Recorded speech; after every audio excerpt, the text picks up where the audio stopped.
दोस्तों नमस्ते। आज की ओल्ड इज गोल्ड की तो क्लास नहीं है। ये राजस्थान इतिहास की सभ्यता वाला दूसरा टॉपिक चल रहा है। एक टॉपिक मैंने अभिलेखों के बारे में कंप्लीट करवा दिया था और सभ्यता की आज तीसरी क्लास है आज। और मैंने इससे पहले 2 क्लास करवाई थी पाषाण काल की। ठीक है, जो विद्यार्थी आज पहली बार इस क्लास से जुड़ रहे हैं वो पहले की 2 क्लास आराम से देख के आ जाना। और पाषाण काल को मैंने इतने शानदार तरीके से करवा दिया है कि कोई प्रश्न मुझे नहीं लगता कि बाहर जाने की संभावना है। ठीक है, तो अब जो सभ्यता का टॉपिक बचता है ना, बाकी कंप्लीट जितनी भी सभ्यता प्रमुख स्थलों के बारे में है, धीरे धीरे हम प्रश्नों का स्तर थोड़ा कठिन लेके चलेंगे। आज मैंने थोड़े आधार प्रश्न बनाए हैं। बेसिक प्रश्न भी आपको ध्यान में होने जरूरी हैं, ये मुझे ऐसे लगा था। और यहाँ से तो प्रश्न अच्छे शानदार बनते ही हैं। तो 14 या 15 प्रश्न आज भी हम हल करेंगे और कोशिश करूंगा कि आपको कुछ नया जानकारी दूं। ठीक है, तो पहला प्रश्न देखो, बेराट में किस सभ्यता के अवशेष प्राप्त होते हैं? ठीक है, जब भी हम बेराट की बात आते हैं तो हमें सबसे पहले दिमाग में आता है अशोक। ठीक है ना, भाई अशोक समाज की बात करें किस सभ्यता में अवशेष प्राप्त होते हैं तो वो अशोक के होते हैं। अशोक का ब्राह्मण शिलालेख, ठीक है ना, ये हम चीजें पढ़ते हैं कि अशोक का ब्राह्मण शिलालेख कैप्टन बर्ड के द्वारा खोजा गया था। और ब्राह्मण शिलालेख ही वो शिलालेख है जिससे पता चलता है कि वास्तव में ही अशोक बुद्ध धर्म का था और बुद्ध और संघ धर्म के प्रति उसकी कितनी श्रद्धा थी, ये अभिलेख हमें जानकारी देता है। तो बौद्ध धर्म और अशोक का पर्टिकुलर संबंध के बारे में ये जानकारी देने वाला अभिलेख है। तो हमें इस सभ्यता से मौर्यकालीन समाज, ठीक है ना, इसका उत्तर क्या हो जाएगा? मौर्यकालीन समाज की डिटेल हमें इस सभ्यता स्थल से मिलती है। और वो स्थल कौन सा है? बेराट है। इसमें हमें बेराट से प्राप्त होते हैं बौद्ध विहार भी प्राप्त होते हैं। विहार भी कह सकते हैं या कह सकते हैं कि मठ, बौद्ध मठ भी हमें यहाँ से प्राप्त होते हैं। यहाँ जब हेवेन सांग जब आता है ना यहाँ यात्रा करने, तो वो लगभग 6 लिखा है, कहीं 7 लिखा है, 6 या 7 मठों का वो उल्लेख करता है। तो ऐसी हमें जानकारी यहाँ से मिलती है। तो आगे प्रश्न में यहाँ से बहुत शानदार प्रश्न बनाऊंगा, आप समझने का प्रयास करना। ठीक है, आप जितना मैं बता रहा हूँ उतना आप बेसिक समझते जाओ। बाकी कठिनता का स्तर 2 या 3 दिन के बाद मैं इन प्रश्नों का बढ़ा दूंगा और कंप्लीट करवा दूंगा। कोई भी प्रश्न मुझे नहीं लगता कि यहाँ से छूटने वाला है। ठीक है, दूसरा प्रश्न देखो। देखो कई पर्टिकुलर नाम आजकल पूछ रहा है ना, कहीं भी स्थल के बारे में हम पढ़ते हैं ना, जैसे मैं आपको बात करूं कालीबंगा की बात करूं, आप थोड़े समझना। मैं कालीबंगा की बात करूं तो मैं अमलानंद घोष का तो नाम पूछ ही नहीं रहा है। ठीक है ना, अब खोज करता था, हाँ ठीक है, खोज करता था 1952 में लगभग इसने खोज की थी। ठीक है, अब यहाँ से अमलानंद का प्रश्न बनता ही नहीं है, प्रश्न बनना बंद हो गया है। प्रश्न यहाँ से लगभग किसके प्रश्न बनते हैं? उत्खननकर्ता के प्रश्न बहुत शानदार बन रहे हैं। कालीबंगा के बारे में भी मैं आपको आगे प्रश्न बनूंगा, उत्खननकर्ता के बारे में वहां आपको समझूंगा। तो पर्टिकुलर उत्खननकर्ता का प्रश्न आजकल पूछने लग गया है। ठीक है ना, खोजकर्ता का बहुत कम प्रश्न बनता है। ठीक है, निर्देशन में जिस सभ्यता स्थल का उत्खनन हुआ, ठीक है ना, देखो एच डी सांकलिया ने किया था 1961 की लगभग बात है, वो किया था आहड़। ठीक है, आहड़ में एच डी सांकलिया के द्वारा उत्खनन कार्य किया गया था। तो आप ये दिमाग में रखना कि पर्टिकुलर नाम आजकल प्रश्न बढ़ने लग गए हैं। तो जिस भी आप सभ्यता स्थल को पढ़ो ना, एक तरफ उत्खनन करता और एक तरफ डेट आप जरूर याद रख लेना। डेट वाला भी प्रश्न अच्छा बनता है। ये डेट दे के सीधे पूछ ले कि 1961 में आहड़ में उत्खनन कार्य किसने किया, ऐसा भी प्रश्न बन सकता है। तो दोनों ही तरीके से हमको यहाँ तैयार रहना है। ठीक है, अगला प्रश्न देखो। ये प्रश्न मैंने अच्छा बनाया है, आप थोड़ा समझने का प्रयास करना। गणेश्वर सभ्यता के संबंध में कौन सा कथन ऐसे, ठीक है ना, अब वर्तमान में गणेश्वर सभ्यता कहाँ चली गई? कांतली नदी कहाँ चली गई? वो चली गई नीम का थाना। जिला परिवर्तन हुआ ना, तो नीम का थाना में ये वर्तमान में सभ्यता, गणेश सभ्यता किस जिले में चली गई है? नीम का थाना सभ्यता में नीम का थाना जिले में चली गई। ठीक है, अब देखो गणेश्वर संस्कृति 2800 ईसा पूर्व के विकसित हुई थी, ये बिल्कुल सही कथन है। यहाँ से खुदाई में तांबे के उपकरण भी यहाँ से मिले हैं, बिल्कुल ये भी सही कथन है। ये हम कहते हैं कि ताम्र युगीन सभ्यता थी, तो ये भी बिल्कुल बात सही है। पत्थर के बांध के अवशेष केवल गणेश्वर से ही मिले, बिल्कुल ये भी सही बात है।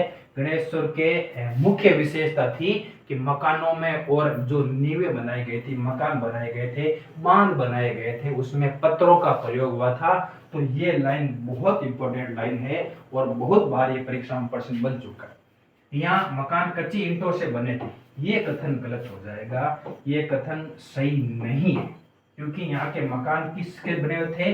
पत्थरों से बने हुए थे। किससे बने हुए थे? पत्थरों से बने हुए थे, ना कि कच्ची ईंटों से। तो पत्थरों वाली जानकारी गणेश्वर के बारे में आप जरूर दिमाग में रखना। तो आपका ये यहाँ से कथन कौन सा एसएटी हो जाएगा? ये कथन एसएटी हो जाएगा। ठीक है ना, मकान किसके बने थे? पत्थरों के बने थे।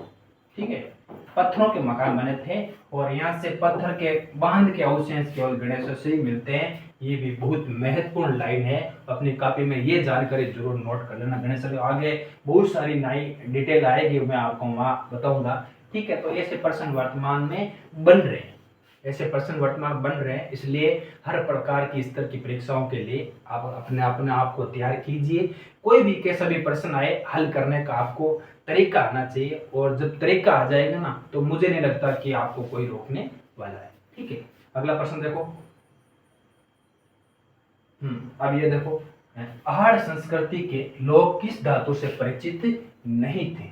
किस धातु के परिचित नहीं थे? तो लोहा हमें आहड़ मिलता है, तांबा मिलता है, सोना भी मिलता है, परंतु चांदी का आहड़ संस्कृति में हमें कोई उल्लेख नहीं मिलता है। कहते हैं कि ताम्रयुगीन आहड़ भी क्या थी? ये भी ताम्रयुगीन सभ्यता थी, बहुत बड़ा स्तर था ताम्रयुगीन का। तांबे के उपकरण भी हमें यहाँ से मिलते हैं, तांबे की कहते हैं कि कुल्हड़ियाँ लगभग यहाँ से मिली हैं। सोने के उपकरण भी हमें यहाँ से लगभग मिलते हैं, जो सिक्के धातु मिले थे, परंतु चांदी का यहाँ पर कोई उल्लेख नहीं मिलता है। तो आप इतना ये दिमाग में यहाँ से जरूर रखना कि चांदी के कोई भी सामग्री हमें आर्ट से नहीं मिली। ठीक है, अच्छा प्रश्न है। आगे देखो, ये मैंने अभी प्रश्न बताया था कि प्रसिद्ध चीनी यात्री हेनसांग ने 634 ईस्वी में राजस्थान की किस पुरातात्विक स्थल का भ्रमण किया था? तो वो भ्रमण करने वाला स्थल कौन था? वो भ्रमण करवाने वाला स्थल बैरहाट था। और बैरहाट के बारे में सबसे महत्वपूर्ण जानकारी देता है कि यहाँ पर बौद्ध मठों की स्थापना थी। क्या थी? बौद्ध मठों की यहाँ पर क्या थी? स्थापना थी। यहाँ रहने के लिए बौद्ध मठों का प्रयोग किया जाता था। बौद्ध मठ बुद्ध विद्वानों के लिए रहने के लिए बनाए गए। ठीक है, तो इतना आप दिमाग में रखना कि ह्वेनसांग कब आता है? 634 ईस्वी में लगभग आता है। ठीक है, और यहाँ से वो बैराट की यात्रा करता है और बैराट में बौद्ध मठों का यहाँ लगभग वो उल्लेख करता है। ठीक है, अगला प्रश्न देखो। ये देखो, ये भी मैंने प्रश्न बहुत शानदार बनाया है। आगे जैसे जैसे आप पढ़ते जाओगे ना, प्रश्नों का लेवल बहुत शानदार आने वाला है और कंप्लीट ये टॉपिक एक कॉम्बो रूप में रिवाइज होगा। कभी भी आपका प्रश्न गलत नहीं होगा, ये मेरा आपसे वादा है। कालीबंगा स्थल के बारे में कौन सा कथन ऐसे?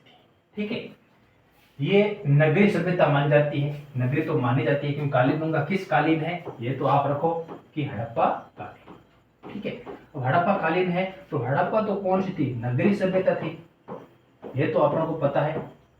तो जब हड़प्पा नगरीय सभ्यता थी तो कालीबंगा ही विशेष रूप से हम मान सकते हैं कि हड़प्पा कालीन है, तो नगरीय सभ्यता तो अवश्य। ठीक है, तो ये कथन बिल्कुल सही है। यहाँ से पूर्व हड़प्पा कालीन सभ्यता के अवशेष मिले हैं, बिल्कुल सही कथन है। क्योंकि यहाँ से हम जब पढ़ेंगे ना, एक तो पूर्व हड़प्पा कालीन और एक हड़प्पा कालीन, दो प्रकार की सामग्रियों का डिवाइडेशन पढ़ लेना। वर्तमान में ये प्रश्न अभी एक बना था, विद्यार्थियों की हालत खराब हो गई थी। तो जब भी आप सभ्यता को पढ़ो ना, कालीबंगा को, मैं यहाँ से प्रश्न करूंगा तब वहां बताऊंगा कि जब भी आप कालीबंगा सभ्यता को पढ़ो ना, तो एक तो पूर्व हड़प्पा कालीन एक हड़प्पा कालीन, दोनों का डिवाइडेशन करके पढ़ना। अलग अलग प्रश्न बनता है कि कौन सा काम, कौन सी उत्खनन सामग्री पूर्व हड़प्पा की है और कौन सी उत्खनन सामग्री हड़प्पा कालीन है। तो ये प्रश्न मेरे अनुसार सबसे बेस्ट प्रश्न है इस टॉपिक का। तो आप इसको जब भी आप पढ़ो इस रूप में ही पढ़ना, तो ही बेस्ट आप कर पाओगे, वरना प्रश्न सही नहीं होगा। अब इनका मैं तुलनात्मक रूप से मैं आपको करवाऊंगा ना, तो आप मस्त रहो। लगभग मैं आपको यहाँ से कंप्लीट करवा दूंगा, ठीक है। यहाँ से बेलनाकार मोहरे प्राप्त हुई है, ये भी बिल्कुल सही कथन है। बेलनाकार मोहरे हमें यहाँ से प्राप्त होती है, और बेलनाकार मोहरे ही कहते हैं कि किसकी बनी हुई थी, सेल खड़ी। सेल खड़ी वहाँ कोई पत्थर के रूप में लगभग आता था, तो सेल खड़ी के बेलनाकार मोहरे हमें यहाँ से प्राप्त होती है। ये भी कथन बिल्कुल सही कथन है, ठीक है। यहाँ से प्राप्त किलाक्षर लिपि जो बाएं से दाईं ओर लिखी जाती थी, ये कथन नहीं है। किलाक्षर लिपि के हमें प्रमाण यहाँ से मिलते हैं, परंतु लिखी जाती थी दाएं से बाएं, ना कि बाएं से दाएं, बल्कि दाएं से बाएं लिखी जाती थी, और ये अभी तक पढ़ी नहीं गई। यहाँ से जो उपकर सामग्री ऊपर पढ़ी ने, वो अभी तक यहाँ से पढ़ी नहीं गई है। परंतु ये आप रखना, एग्जामिनर आपसे कंसेप्ट रूप में ऐसी चीज पूछ सकता है। तो आपको यहाँ से कंप्लीट तैयार करना है कि जो हमें किलाक्षर लिपि प्राप्त हुई कालीबंगा से, वो दाएं से बाएं लिखी गई है, बाएं से दाएं नहीं लिखी गई है। ध्यान रखना, ये अभी तक पढ़ी नहीं गई है, परंतु आगे कुछ संभावनाएं हो सकती है, खोज होगी तब वो अलग बात है, ठीक है। तो ऐसे के पूछ रहा है, तो ये कथन क्या हो जाएगा, ऐसे के कथन हो जाएगा, ठीक है ना। आप अपने कॉपी में उल्टा इसको लिख लेना कि दाएं से बाएं, ये लाइन सही करके लिख लेना कि कालीबंगा से किलाक्षर लिपि के जो हमें सामग्री प्राप्त हुई है, वो दाएं से बाईं ओर लिखी गई थी, ठीक है। बेस्ट प्रश्न है। ऐसे प्रश्न आपके कंसेप्ट क्लियर करते हैं, फिर आपके पीछे कुछ भी नहीं छूटेगा, है ना। इतना हम पढ़ लेंगे कि पीछे कुछ छोड़ेंगे ही नहीं, ठीक है। तो छोड़ने वाले तो है ही नहीं, पढ़ना तो है ही, फिर करना ही क्या है। अगला प्रश्न देखो, बालाथल। बालाथल भी बहुत महत्वपूर्ण स्थल है। आप दिमाग में रखना कि बालाथल से आजकल वर्तमान में बेहद शानदार प्रश्न बन रहे हैं। तो ये भी एक पहाड़ संस्कृति का प्रमुख केंद्र है। पुरातात्विक स्थल कहाँ पर है, ये प्रश्न बना था कि वल्लभनगर उदयपुर, ठीक है ना। वल्लभनगर उदयपुर में, वल्लभनगर मुख्यतः ये नगर है, ये बालातल का पुरातात्विक स्थल की जहां पर खोज हुई थी, जहां पर उत्खनन कार्य शुरू हुआ था। तो बालातल का स्थल कहां पर है, वो है वल्लभनगर उदयपुर में स्थित, ठीक है। ये वल्लभनगर आप दिमाग में जरूर रखना, बालातल से संबंधित ये, ठीक है। अगला प्रश्न देखो आगे, ये देखो, मैं बहुत प्रश्न यहाँ से करूंगा, इतना अभ्यास हो जाएगा कि कुछ भी बाकी नहीं रहेगा, ये आपसे वादा है। बीजक डोंगरी, ये बीजक डोंगरी संबंध है बेराड़ से, ठीक है ना। ये बेराड़ से प्रश्न बना था बहुत शानदार, डोंगरियों के बारे में, महादेव की डोंगरी, भीम की डोंगरी, तो वो प्रश्न बना था यहाँ से। पर सर्वप्रथम अशोक के शिलालेख की खोज किसने और कब की थी, ठीक है। देखो यहाँ से अशोक के 2 शिलालेख प्राप्त होते हैं, ठीक है। पहला शिलालेख होता है कैप्टन बर्ड का, ठीक है, 1837 में, ठीक है। और फिर होता है कार्लाइल का, फिर दूसरा होता है कार्लाइल का 1871 के लगभग की बात है। तो ये 2 डेट आप दिमाग में जरूर रखना कि अशोक का प्रथम शिलालेख, बेराड़ से प्रथम शिलालेख जो प्राप्त होता है, वो कैप्टन बर्ड के द्वारा 1837 में बीजक की डोंगरी नामक पहाड़ी से प्राप्त होता है। फिर दूसरा शिलालेख खोजता है कार्लाइल, खोजता है 1871 में, ये कार्लाइल लगभग यहाँ से खोज करता है, ठीक है ना। ये जो प्रथम शिलालेख है ना, यही वो है ब्राह्मण शिलालेख, ठीक है ना। ये कैप्टन बर्ड के द्वारा खोजा गया था, आप इतना यहाँ दिमाग में रखना। तो इसका क्या होता है जगह, कैप्टन बर्ड 1837 में लगभग इसकी खोज की गई थी, ठीक है। तो बेराड़ से भी शानदार प्रश्न बनने वाले हैं, यहाँ भी आपको थोड़ी सी मेहनत करनी होगी, है ना। अगला प्रश्न देखो, ये भी प्रश्न बहुत बार प्रश्न बन चुका है कि आहाड़ का प्राचीन नाम, आहाड़ का नाम नहीं है, आड़ की अगाहड़पुर नाम है, आड़ का अगेरा वगैरह जितने भी 4-5 नाम लगभग परीक्षा में बनते हैं, तो आहाड़ नहीं है, आहाड़, ठीक है। आड़ का प्राचीन नाम नहीं पूछ रहा है, ठीक है। तो ताम्रवती नगरी, इसको बिल्कुल ताम्रवती नगरी कहते हैं। अगाड़पुर भी इसको कहते हैं, इसको धूलकोट भी कहते हैं, परंतु ताम्रयुगीन सभ्यता की जननी इसको नहीं कहते हैं। ताम्रयुगीन सभ्यता की जननी कौन सी है? गणेश्वर। कौन सी सभ्यता ताम्रयुगीन सभ्यता की जननी है? गणेश्वर है। ताम्र संचय नगरी भी याद रखना, बहुत बार मैंने आपको कितनी बार इसको बता दिया। ताम्र संचय नगरी, ताम्र संचय नगरी गणेश्वर है। ताम्रयुगीन सभ्यता की जननी गणेश्वर है, जबकि ताम्रवती नगरी है वो अहाड़ है। ये माइनर मिस्टेक आप दिमाग में जरूर याद रखना कि ताम्रवती नगरी वो कौन सी है? अहाड़ है। ताम्र संचय नगरी कौन सी है? वो गणेश्वर है। ताम्रयुगीन सभ्यता की जननी कौन सी है? वो गणेश्वर है, ठीक है। इतना आप दिमाग में रखना, ये इसके ही नाम है, ये अहाड़ सभ्यता के ही नाम है, ठीक है। दिमाग में ये चीज आप जरूर रखना, है ना। अगला प्रश्न देखो, ये प्रश्न बहुत शानदार है। ये प्रश्न मेरे अनुसार अभी तक एग्जामिनर ने इस प्रश्न को टच नहीं किया है, तो आप दिमाग में ये चीज जरूर रखना कि लकड़ी के कुदरगढ़ नाली बनाने के प्रमाण किस सभ्यता से प्राप्त होते हैं? कह रहा है कि लकड़ी की नाली बनाने के प्रमाण हमें कहाँ से प्राप्त होता है? तो हमें आपने कहीं पढ़ा होगा, पर तो नहीं भी पढ़ा होगा, तो दिमाग में रखना कि लकड़ी के कुदरगढ़ नाली का हमें प्राप्त प्रमाण होता है कालीबंगा से। हमें ये प्रमाण मिलता है कि लकड़ियों को नालियों को ढकने के लिए ऊपर से लकड़ियां के ऊपर वो दीवार के रूप में या छत के रूप में हम नाली के ऊपर वो लकड़ी के पार्ट काम में लेते थे। तो लकड़ी की है ना, लकड़ी की कुदरगढ़ नाली बनाने के प्रमाण किस सभ्यता स्थल से मिलते हैं? तो वो स्थल कौन सा है? कालीबंगा है। आप इतना दिमाग में रखना। और ये नया प्रश्न है, आप अपनी कॉपी में इसको स्टार लगा के नोट लिख लेना आराम से, क्योंकि बहुत महत्वपूर्ण लाइन है ना, अभी तक एग्जामिनर ने यहाँ से टच नहीं किया है ना। अगला प्रश्न देखो, ये थोड़ा अनएप्लाइड प्रश्न है, पर मुझे इस किताब में मिला था। जब मैं शर्मा एंड पावा पढ़ रहा था तो वहाँ ये लाइन लिखी हुई थी कि गोपीनाथ शर्मा ने किस सभ्यता स्थल की सामग्री के बारे में कहा है? ये सामग्री अपनी विविधता तथा प्रचुरता के विचार में बड़े महत्व की। ये कथन कहता है अहाड़ के बारे में।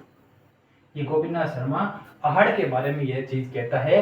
और गोपीनाथ शर्मा का जब अवलोकन किया, वहां पे अवलोकन करने गया, तो उसने इतनी अच्छी सामग्री देखी, इतनी विकसित अवस्था में सामग्री थी। वहां से जो भी 6 प्रकार के जो चूल्हे प्राप्त हुए हैं, या वहाँ जो तांबा गलाने की जो भट्टियां प्राप्त हुई है, जो मर्द भांड वहां से प्राप्त हुए हैं, वो इतने विकसित और विविधताओं से भरे हुए थे। उसी के बारे में ये गोपीनाथ ने कथन कहा था, ठीक है। तो ये कथन किसके बारे में है?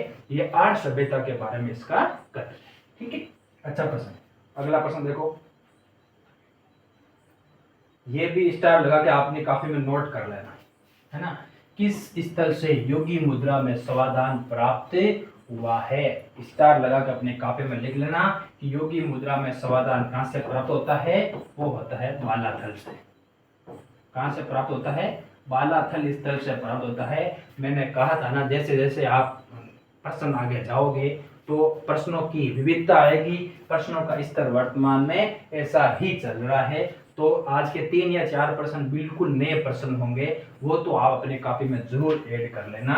और योगी मुद्रा में समाधान हमें कहाँ से मिलता है? हमें मिलता है बालाथल से, ठीक है। किस सभ्यता में योगी मुद्रा में समाधान मिलता है? तो ऐसे मतलब योगी जैसे पंक्ताली मार के बैठे रहते हैं ना, उसी मुद्रा में यहाँ से हमें समाधान मिलता है। समाधान का मतलब हो गया कि ताबूत में गड़ी हुई कुछ वो युक्ति को जो हम गाड़ते हैं ना, वो समाधान के लिए। तो बेसिक आपको पता ही है, ठीक है। तो ये लाइन आप स्टार लगा के अपने कॉपी में जरूर नोट कर लेना, बहुत उपयोगी है लाइन, आपके आगामी परीक्षाओं में होने वाली है, ठीक है। अगला प्रश्न देखो, आप देखना, मैंने कहा ना आपको प्रश्न अच्छे बने। कौन सी वस्तु आर्य सभ्यता स्थल से संबंधित नहीं? कौन सी वस्तु आर्य सभ्यता स्थल से संबंधित नहीं पूछ रहा है? तो हमें चावल के यहाँ से प्रमाण मिलते हैं, बिल्कुल सही कथन है। आर्य से हमें चावल के प्रमाण मिलते हैं, ठीक है। कृष्ण लोहित मर्द बांड ये भी मिलते हैं, ब्लैक रेड वेयर, ये आप ध्यान रखना। कृष्ण लोहित मतलब कृष्ण का मतलब काला, लोहित का मतलब लाल। लाल और काले मर्द bond, black and red ware सभ्यता बीस को कहते हैं। याद रखना, ब्लैक एंड रेड वेयर सभ्यता स्थल किसको कहते हैं? तो आहड़ को कहते हैं। ये बहुत उपयोगी लाइन है, ठीक है। तांबे की वस्तुएं चित्रित, बिल्कुल हमें ये जानकारी यहाँ से मिलती है कि तांबे की कुल्हाड़ियां भी प्राप्त हुई है। ताम्र युगीन था तो विशेष रूप से ताम्र की सामग्री हमें प्राप्त होती है, ठीक है। दूसर मर्द बांड, इसकी हमें यहाँ कोई जानकारी नहीं मिलती है। दूसर मर्द बांड हमें यहाँ से किसी भी प्रकार की यहाँ कोई जानकारी नहीं मिलती है। तो ऐसे प्रश्न आप हल कर लो, मेरे अनुसार ये चीजें पर्याप्त है। ये कंसेप्ट क्लियर करते हैं और आपको पता रहे कि कौन सी सामग्री स्थल कहाँ से प्राप्त हुई या नहीं, ठीक है। इतना हम कर लें। नहीं पूछ रहा है तो दूसरे मर्द बाण हमें आहड़ से हमें प्राप्त नहीं होते हैं, ठीक है। अच्छा प्रश्न, अगला प्रश्न देखो। बहुत बार ऐसे प्रश्न बन चुके हैं, अभी वर्तमान बना था। कौन सा राजस्थान की आहड़ बना संस्कृति का प्रमुख स्थल नहीं है? प्रमुख स्थल नहीं पूछा हुआ है और वर्तमान में ये शैली है। मैं आप कोशिश करूंगा कि आहड़ के बारे में 8 या 3 या 4 पेज के बारे में मुझे मेरे पास सामग्री है, मैं आपको टेलीग्राम पे वो उपलब्ध कराऊं, ताकि आहड़ बहुत महत्वपूर्ण स्थल है। क्योंकि इतना विकसित स्थल था, कोई एक जगह फैला हुआ नहीं था। बनास चंबल संस्कृत नदियों के आसपास बहुत विस्तृत फैला हुआ था। तो यही पूछ रहा है कि कौन सा नहीं है, ठीक है। गिलुंड बिल्कुल है, ओजियाना है, बालाथल है, जोधपुरा नहीं। जोधपुरा से आहड़ का हमें यहाँ मतलब नहीं है। तो ये स्थल आप दिमाग में जरूर रखना।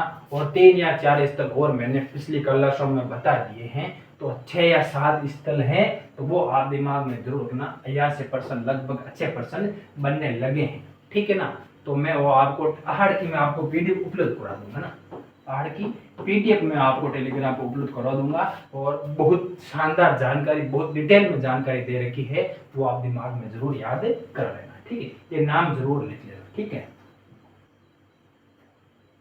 आप देखो, ये तो बेसिक प्रश्न हो गया। वैसे निम्नलिखित में से किस स्थल से शासक मीनांडर के 16 सिक्के प्राप्त होते हैं, ठीक है। अब देखो, मैं बात करूं बेराट की, तो बेराट में कुल सिक्के कितने प्राप्त होते हैं?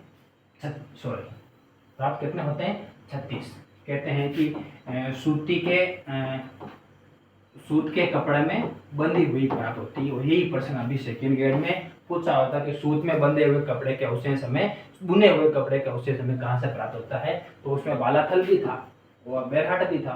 तो दोनों में से बेरहाट उत्तर मानना है, परंतु वो प्रश्न मुझे लगता है कि गलत है, डिलीट हो जाना चाहिए। प्रमाण मैंने आपको दे दिए थे, ठीक है। अब 36 में से 8 मुद्राएं तो थी, वो कौन सी थी? आहत मुद्रा। वो कौन सी थी? आहत मुद्रा। आहत कहो या फिर मैं कहूं कि पंचमार्क, ठीक है। अब 28 मुद्रा थी इंडो ग्रीक शासकों की, इंडो ग्रीक शासकों की, ठीक है। अब 28 में से 16 मुद्राएं किसकी थी? मीनांडर की। अकेले 28 में से 16 मुद्रा अकेले मीनांडर की थी। तो ये भी जानकारी आप बेसिक रूप से अपने दिमाग में रखना कि 8 पंचमार्क की, कि कुल पूछ ले ना, कुल इंडो ग्रीक की पूछ ले तो वो हो जाएगी 28, और केवल आप मीनांडर की पूछ ले तो कितनी हो जाएगी? 16 हो जाएगी। और ये हमें प्राप्त कहाँ से होती है? बेराट से हमें ये जानकारी प्राप्त होती है, ठीक है। तो मुझे लगता है कि 15% पूरे, हाँ लगभग 15% ही मैंने आज तैयार किए थे। और समय नहीं मिलता है ये तैयार करने का, परंतु फिर भी मैं प्रयास करता हूँ कि कंटिन्यू रखूँ आपको ये क्लास, और आप साथ में नोट्स बनाते रहो। 2-5 लाइन आपको जो अच्छी लगे वो अपनी कॉपी में भी ऐड कर लो, कोई दिक्कत नहीं। या जो आपके पहले से नोट्स हैं उसमें आप वो चीज़ें आप ऐड कर सकते हो आराम से, ठीक है। तो इतना मुझे लगता है कि पर्याप्त है, और आज की क्लास में यहीं समाप्त करता हूँ। कल और अच्छे प्रश्नों के साथ मिलेंगे, और अपने साथियों को भी आप यहाँ जोड़ सकते हो। आराम से पढ़ो, आराम से नोट्स बनाओ, कोई दिक्कत, ठीक है। धन्यवाद।